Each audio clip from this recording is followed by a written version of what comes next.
Akkam jirtu kabajamtoota daawwattoota wiirtuu miidiyaa nagaan keenya bakka isin jirtan maratti sinaa qaqqabu qophii keenya ammas barnoota kan torban kanaaf qindeeffanne yeroo keenya eegallee jirra. Akkuma isin beektan qophii keenya ammas barnootaatiin gaaffiiwwan beekumsa waliigalaa ta'an kan isin irraa barachaa itti bashannantan qindeeffachuudhaan namoota daandii cinaarra deeman fedha kan qaban gaafachuudhaan isaan waliin turtii taasisna jechuudha. Isinillee mana keessan teessanii akkasiin nu daawwattan gamanumaan isin afeerra yoo nu daawwattan irraa baratu itti bashannantu waan ta'eef turtii keessan aga xumura qophii keenyaatti nu waliin taasifadhaa isiniin jenna. Barnoota ammas barnoota kanata hukaba kaayyoon oromoota. Guddaa galatoomii eeyyamamtuu waan taateef maqaa kee nutti mi walaa barru. Ani maqaan koo Masaratiin jedhama. Asuma naannoo kanan jiraadha. Saleesh maqaan koo Daagama Hayiluun jedhama. Eebbisaan jedhama. Eebbisaa Dhaabaa. Maamush Taaddasaa. Tafarraa Rattaa. Maqaa kee Goshuu Taliilaa jedhama. Barnoota ammas barnoota kanata hukaba kaayyoon oromoota. Barnoota ammas barnoota kanata hukaba kaayyoon oromoota. Aadaa Oromoo keessatti jechuudha shamarran osoo nyaata waliin nyaatanii kadhuma isaanii irratti hafuu jechuudha afaaniin kaawwatan. Maaliif jettee yaaddame dhageessee beektaa jechama kana? Okay. Aadaa Oromoo keessatti nyaata nyaattee maaddii irratti kanaafu ni jira. Hambaa jedhama. Irraa fixanii hambaadha irratti dhiisu. Maaliif irratti dhiisu ree? Shamarraniin jedhe. Okay. Kan irratti dhiisan egaa maaddii suni duwwaa kan taaneef. Kan irratti nyaatame sun duwwaa kan taaneef dhiisu. Dhageessee hin beektu jechama kana garuu. Dhaga'ee hin beeku akka dubartootaatti dhaga'ee hin beeku garuu akka aadaa Oromootti nyaata nyaatanii maaddirraa kan irratti dhiisan nan beeka isa. Dirqama irratti hafuu qaba jechuudha inni. Garuu kan shamarranii si gaafadhe shamarranii osoo shamarran yeroo osoo nyaata waliin nyaatanii fakkeenyaaf isaanii irratti kan hafu afaaniin kaawwatan maaliif mee? Saayinaa irratti waan hafu. Kadhuma irratti isaanii irratti hafee afaaniin kaawwatan. Sababa qabamni ree sababa afaaniin kaawwanneef dhuma irratti kan hafee afaaniin kaawwatan maaliif hidhame? I don't know. Never adaru. Jechuun akka natti fakkaatutti maaddiin qullaa namatti hin deebi'u jedhama. Sanu akka kanatti hin beeka. Kan isaan irratti afaan hin kaawwatanii akkas jechuun kabaja maaddii fi irratti dhiisanii natti fakkaatan gara keenyatti akkas jennee dhiisna. Ani shawaa gara lixaati nu biratti maaddii irratti dhiisuun maaddii qullaatti hin hambisnu jedhaniiti irratti dhiisan sababii biraan beeku. Inni dhiisu jettee yaadda dhiisaa jiru mee shamarran yeroo ammaa kana sun aadaa keessatti kan jechama jedhamaa turedha mitiire warra ammaa isaanii irratti dhiisu saalfii dhadhanii. Yoo itti mi'aawuu baate qofa malee irraa fixu amma. Irraa fixu? Itti mi'aawu taanaan hin dhiisu. Mi'aawinaan irraa fixu jechuudha. Dhiisanii hin beeka hin agarre.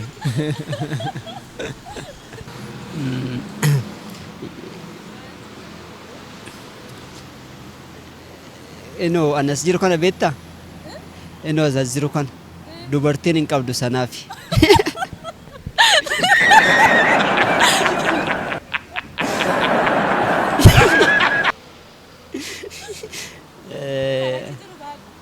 Eno dhiira qofa qaba. Dubartiin hin qabdu miti ree? Dubartiin liqibsinaan hin badde. Dhiira immoo asitti hafe kanaafi sanaaf hin liqibsitu jechuudha. Maaliif hin jettu? Haala jireenya akkasitti mi'aaye kanaan irratti dhiisu yaaddeerta? Ishiroo firii 150 mittee irratti dhiisuun hin jiramu. Bakka haaluma jireenyatti safuunis wanti jedhu beektaa amma hafaa jira. Aadaa kan jedhu amma aadaa dha'u jette namni si dhaga'u hin jiru. Safuun wanni itti hin jiru baay'ee hin jiru bakka baay'ee sanuma sanaaf. Irraa fixanii nyaatu jechuudha. Nu durmayyuu irraa finna waan ta'eef sammaraa miti. Hin arganne? Anu naa darbu. Hin beeku ani kan jecha. Nageenyaan arba sirraa dhagaye. Barnoota barnoota ammas barnoota kana ta'uu qaba kaayyoon Oromoota. Durbi sabbata nyaatti jechuun maal jechuudha? Dhageessee beektaa jechama kana? Eeyyen. Durbi sabbata nyaatti jechuun sabbata nyaatti jechuun sirriitti jabeenya ishiiti mudhii sabbataan mudhiidhatti jabeenya ishii mul'isa jedheen yaada. Sabbata nyaatti. Meeyyaale. Sabbata nyaatti. Sabbata nyaatti jechuun dasti bakka nyaata baay'ee nyaattu sabbataan hidhatti. Warra nyaatu baay'ee nyaattu. Akkas isa ibsuudhaaf jedheen yaada. Durbi sabbata nyaatti jechuun hiikisaa maal jechuudha? Sana jechuun mudhiin qal'oodha.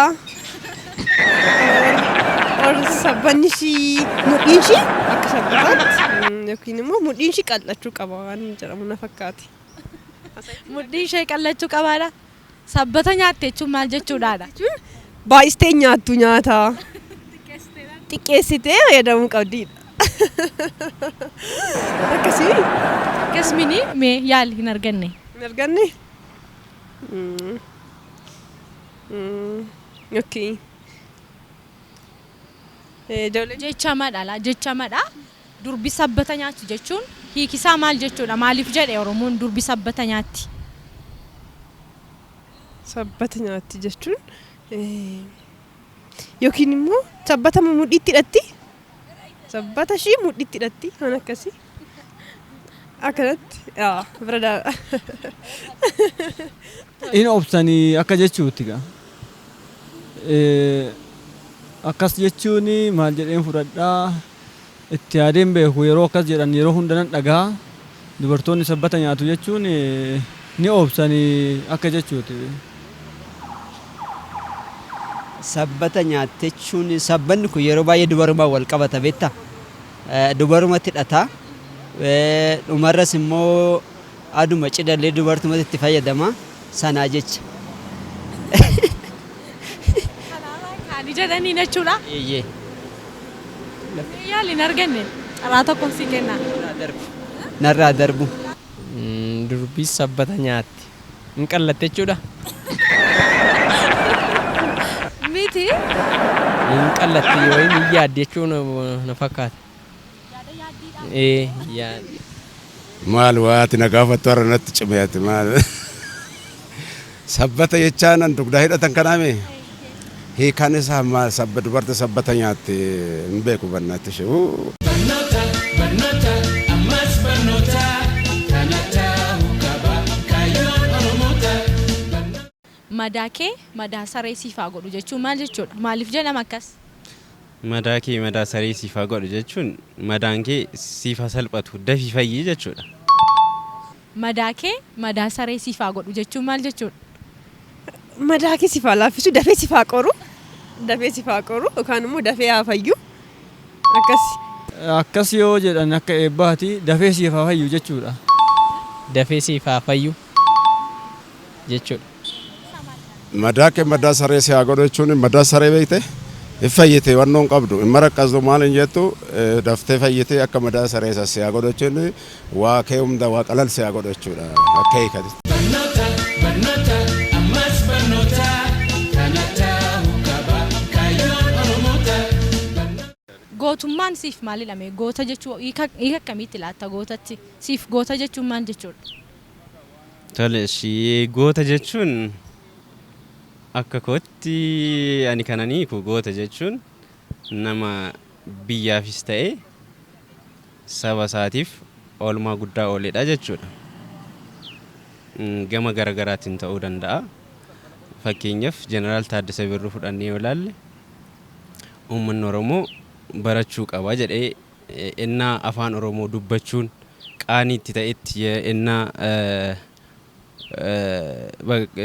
qaama biraatiin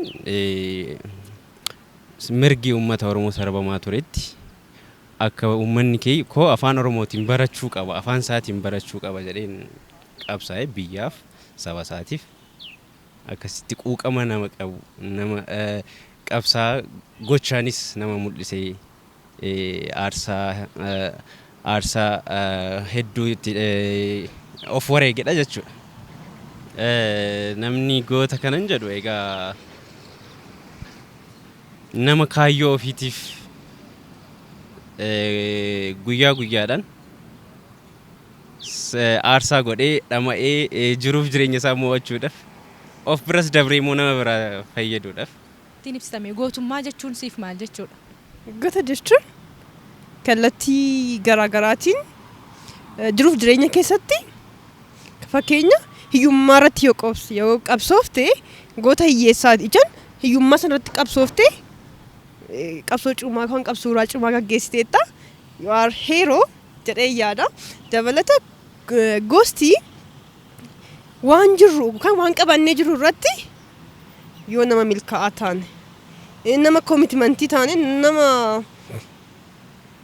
kutannoo fi ejjennoodhaan waan qabateef galma ga'u yoo jette goota danneeti ni waamna. Siif goota jechuun akkas jechuudha? Yaa goonni akkasi yookaan immoo jireenya isaa keessatti nama kan seenaan isa hin daganne nama waan cimaa hojjetee darbe dhaloonni illee egeree isaaniitti kan isa yaadatan seenaa nuti hojjennee dalagnee dabarre sana keessatti waan gaarii kan dhaloonni boruu ittiin nu yaadatan hojjennee yoo dabarre goota jennee waamna. Gootummaan immoo kallattii garaagaraatiin ni ibsama. Jiruuf jireenya keessatti in terms of politikaa ta'uu danda'a or qabsuuraa amantaallee ta'uu danda'a or akkuma isin jedhe miira hiyyummaa sana keessaa bahuutiin illee hiyyummaa irratti yoo qabsoofte sun illee gootummaa hin mul'isa jedhee yaada. Goonni daangaa biyyaa kabachiisuu irrattis ni ta'uu ni danda'a. So cimanii waan qabatan sana irratti argamuudha jedhee ibsa. Namoonni waa'ee gootummaa yoo kaasan baay'inaan nama loluu namarra aanuu baay'ee bakka dhiirri goota gaafa jedhamu dubartiidhaaf illee baay'een fayyadaman jechicha waan ta'e irra aananii argamuudha jedhaniiti kan yaadan. Ana biratti garuu gootummaa jechuun gaarummaa hojjechuudha. Namni bakka deemetti waan barsiisaa ta'e waan dhalootaaf fayyadu kan godhu taanaan isatu anaaf goota ana biratti. Anaaf goota jechuun nama ofii jiraatee darbe osoo hin taane nama uummataaf jiraatee darbe nama of kenne jechuudha. Uummata isaatiif sodaa tokko malee gaafii uummataa uummanni akkana ta'ee uummata kanatu malaaf jedhee jiraateef goota jechuudha. Si kaasuu hin danda'a caaluun anaaf goota maaliif yoo jette ofiif miti uummataaf. Uummata kanaaf jedhee koo wanta inni hin taane hin jiru galma barkumetti bakka mootummaan jirutti ani gaafii kan gaafateessa goota jechuun kan ofii jiraatu sun kan uummataaf jiraatee darbuudha jechuudha. Gootummaan karaa baay'eedhaan ibsama. Hojiidhaanis illee ta'uu danda'a, dubbiidhaan illee ta'uu danda'a, karaa baay'ee ta'uu danda'a. Namni hojii hojjetu gootaadha jechuudha. Goota ta'uu naa danda'a akka yaada kiyyaatti. Namni dubbatus. Namni haasa'u. Namni haasa'u gootaadha? Namni haasa'u ta'uu danda'a. Namni sirbullee nama baay'ee goonni baay'ee of keessaa qaba. Gootni ana waan baay'eedhaan beeyte hojiidhaanis goonni hin jira xormeedhattis goonni hin jira waa baay'ee seenaatillee goonni hin jira. Ana akka ammaatitti tokko akka annuutitti barbaadde goonni tokko ta'e Hacaaluu Hundeessaati. Baay'een isa jaaladha beeyte si'a galu footoo isaallee arge nabsiyyaa kiyya to'annoodha beeyte. Goonni kun maal goota ta'e jijjiirama kan akka fidu godhe. Bakka fe'ellee taa'ee taa'uu danda'a biyya alaatillee taa'uu danda'a in ta'u jedhee numa wajjin asitti to'annoo jedhee jijjiirama amma akka fe'ettamu intarvii ati na gaafattu kana gaafachuullee hin dandeenyu afaan keenyallee haasa'uu hin dandeenyu gammad gaalla maal nuun jedhanii noksannaayyuu sin amma sin itti naqqabne waggaa 37 erga Addis Ababaatti galee Oromiyaa akka ittiin dubbanne akka nurraan beekamne goonayyuu kana nurraa cabse goonni tokko kara wannuti tokko caalu hundeessati goonni Oromoon lakkaa fixu baay'ee wannu hundaan xormeedhattis ta'e hojii irrattis ta'e qotiisa irrattis ta'e wannu hundaan baay'eedha goonni Oromoo. Atoo anaaf gootaas dhaabbattee har'a kan intarviina goote. Barnoota barnoota ammas barnoota kana ta'uu qaba kaayyoon Oromoota. Tole, galatooma isinis. Isinillee gaaffii ajaa'ibaa kana na gaafachaa keessaniif guddaa galatooma. Galatooma isinis ishee. Eshi galatooma. Baay'ee tokko galatooma isinillee jajjabaadhaa miidiyaa guddaa akka ta'u abdii qabna waa guddaa isinirraa eegna. Eshi isinillee galatooma.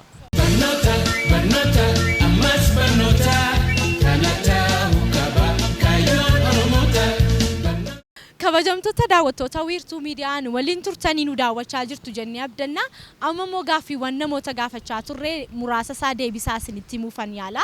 Jalqaba irratti kan gaafanne shamarran jechama Oromoo keessatti osoo nyaata waliin nyaataa jiranii isaanii irratti kan hafe kadhumaa afaaniin kaawwatan sababni isaa maaliifidha jennee gaafannee turre. Dhuma irratti kan hafe kan isaan afaaniin kaawwannee fi jechama Oromoo keessatti haftuu taati yookaan hin heerumiin hafti jedhamee waan amanamuuf jechuudha. Gaaffiin keenya inni taan immoo durbi sabbata nyaatti jechuun maal jechuudha jennee hiikaasaa akka nutti maniif gaafannee turre. Durbi sabbata nyaatti jechuun osoo beeloftee jirtuyyuu mudhii ishee sabbataan jabeessitee hidhatti malee nyaattu sababni isaa maatii isheef dursa laatti ijoollee isheef nyaata dursa laatti jechuudha. Gaaffiin keenya inni sadaffaan immoo madaa kee madaa saree siifaa godhu jechuun maal jechuudha jennee gaafannee turre. Madaa kee madaa saree siifaa godhu jechuun dafee siifaa fayyuu yeroo muraasa keessatti jechuudha. Gaaffiin keenya inni xumuraa immoo gootummaan siif maalidha? Gootummaa akkamiin ibsita jennee gaafannee turre. Namoonni yaada mataa isaanii goota akkamiin akka ibsan kan mataa isaanii nutti himaniiru jechuudha. Egaan kabajamtoota daawwattoota wiirtuu miidiyaa qophii keenya ammas barnootaa kan torban kanaaf qindeeffanne kan agammaatti daawwattan ture. Qopheessuudhaan kan isin faana ture ani Margee Tasfaa akkasumas ogeessaa kaameeraa keenyaa Tolesaa Bultii waliin ta'uudhaan isin faana ture. Torban qophii keenya ammas barnootaa kabiraa amma qindeeffannee walitti deebinutti torbanni kun torban nagaa, torban gammachuu, torban jaalala akkasiniif ta'uwina nagaan nuuf tura. Barnoota ammas barnoota kana ta'uu qaba kaayyoon Oromoota. Barnoota ammas barnoota kana ta'uu qaba kaayyoon Oromoota. Barnoonni dhugaa ifirraa eegala aadaa hubachiisee.